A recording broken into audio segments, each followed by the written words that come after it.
اسی ہم کے ہیں بعد ہی،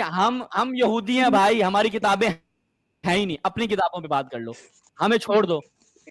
اپنا بتا دو۔ اور مبارک ہوئے جناب ابن سبا دی اولاد اج تسلیم کر لیتے ہیں کہ جناب والا تسی یہودی ہو، یہودی ہونے تسلیم کر لیا ہے بھی تسی عبداللہ بن سبا دی اولاد ہو یہودی دی، اور کہہ رہا ہے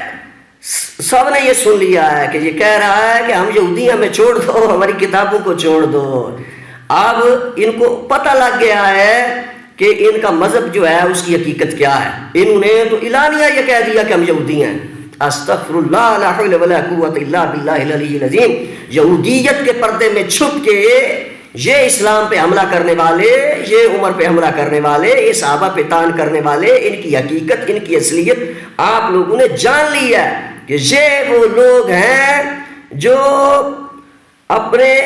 گھر میں بیٹھ کے کہہ رہے ہیں کہ ہم یہودی ہیں۔ اپنے یہودی ہونے کا، اپنی ٹیم کے لوگوں کے یہودی ہونے کا اعلانیہ طور پہ اس شخص نے کہا کہ ہم یہودی ہیں، اور اپنی کتابوں کو کس طرح سے اس نے ایک دم ردی کی ٹوکری میں پھینک دیا اور ان کو یہودی مذہب کی کتابیں قرار دے دیا، اور کہا کہ اب جو ہے اسلام کی، اہل سنت کی جو کتاب ہے اس پہ بات ہوگی۔ اس نے یہ مان لیا اور اس کے بعد پھر آگے چلنے کی اس نے کوشش کی، اور اس کا یہودی مذہب کو قبول کرنا ہم نے آپ لوگوں کو دکھا دیا ہے کہ یہ جو عرصے سے ہمارے علماء کہتے تھے کہ یہ ابن سبا کی اولاد ہے یہودی کی، تو اس نے اعلانیہ طور پہ یہ کہہ دیا ہے کہ یہ صرف اشرف بنگالی کی اولاد میں سے نہیں ہے بلکہ ابن سبا کی اولاد ہے، اور اس کے افکار و نظریات یہ لوگ رکھتے ہیں کہ جو یہودی تھا، اور اس نے اب یہودی ہونے کا کھلا اعلان کیا ہے۔ اب میں جناب والا ضلع رحیم یار خان اور اس کی تحصیل لیاقت پور کے قصبہ جن پور جو ہے، اس کو جن پور کہہ لیں تو زیادہ ٹھیک رہے گا اس جن کے بچے کے لیے، کہ اس کا ابا اشرف اور وہاں کے رہنے والے، بلکہ میں سنیوں سے کہوں گا، بلکہ وہاں کی جو مسجد کے جو مولانا صاحب ہیں، مولانا اسلم سعیدی صاحب، سعید احمد کاظمی صاحب ملتان والے، انوار العلوم ملتان والے، جتنے حضرات ہیں سنی حضرات ہیں وہاں کے طلباء، علماء، خطباء،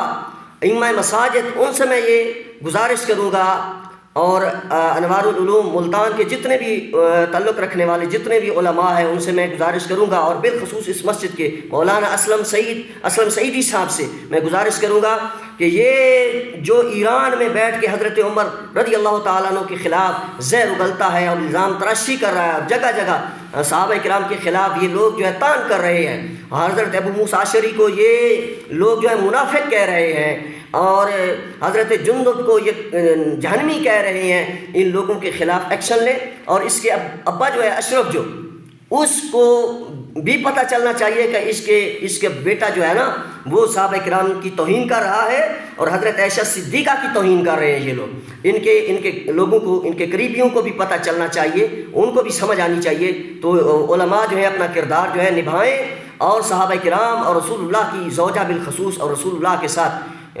کی ناموس کا مسئلہ ہے، یہ صحابہ کی ناموس کا مسئلہ ہے، اور صحابہ کی ناموس اور نبی علیہ السلام کی زوجہ کی ناموس رسول اللہ کی ناموس ہے، تو اس کے خلاف یہ لوگ زہر اگل رہے ہیں، تو ان کا تعاقب کیا جائے۔